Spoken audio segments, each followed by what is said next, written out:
বাংলাদেশে অনেক সস্তায় গরুর মাংস রপ্তানির প্রস্তাব দিয়েছিল ব্রাজিল, কিন্তু সাবেক আওয়ামী লীগ সরকারের সময় আমলাতান্ত্রিক জটিলতা ও প্রয়োজনীয় সনদ না পাওয়ায় দেশটি শেষ পর্যন্ত বাংলাদেশে গরুর মাংস রপ্তানি করতে পারেনি বলে জানিয়েছে ঢাকায় নিযুক্ত ব্রাজিলের রাষ্ট্রদূত পাওলো ফার্নান্দো দিয়াস ফেরেস। ৮ জানুয়ারি বুধবার রাজধানী ঢাকার বারিধারায় একটি রেস্তোরাঁয় আয়োজিত এক সংবাদ সম্মেলনে একথা বলেন ব্রাজিলের রাষ্ট্রদূত।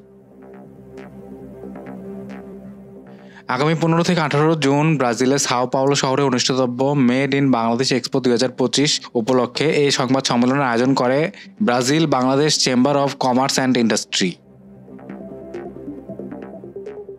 উল্লেখ্য, বেশ কয়েক বছর ধরে বাংলাদেশে গরুর মাংস রপ্তানিতে আগ্রহ দেখিয়ে আসছিল ব্রাজিল। সর্বশেষ গত বছরের এপ্রিলে লাতিন আমেরিকার দেশটির প্রতি কেজি গরুর মাংস $4.5 বাংলাদেশে রপ্তানি করতে প্রস্তাব দিয়েছিল, যা তখনকার বিনিময় হারে 495 টাকা কেজি।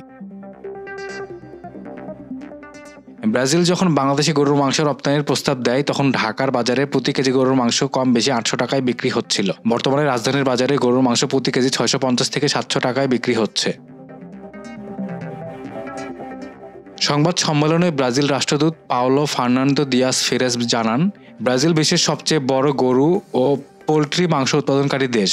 বিশ্বের অনেক মুসলিম প্রধান দেশেই ব্রাজিল থেকে গরুর মাংস আমদানির অনুমতি রয়েছে, কিন্তু বাংলাদেশে এই অনুমতি নেই। ওই অনুমতি পাওয়ার জন্যই ব্রাজিল চেষ্টা করছিল বলে রাষ্ট্রদূত জানান। সনদ বা সার্টিফিকেশন পাওয়ার জন্য তিনি কিভাবে দৌড়ঝাঁপ করেছিলেন এ বিষয়েও কথা বলেন পাওলো ফার্নান্দো দিয়াস ফেরেস।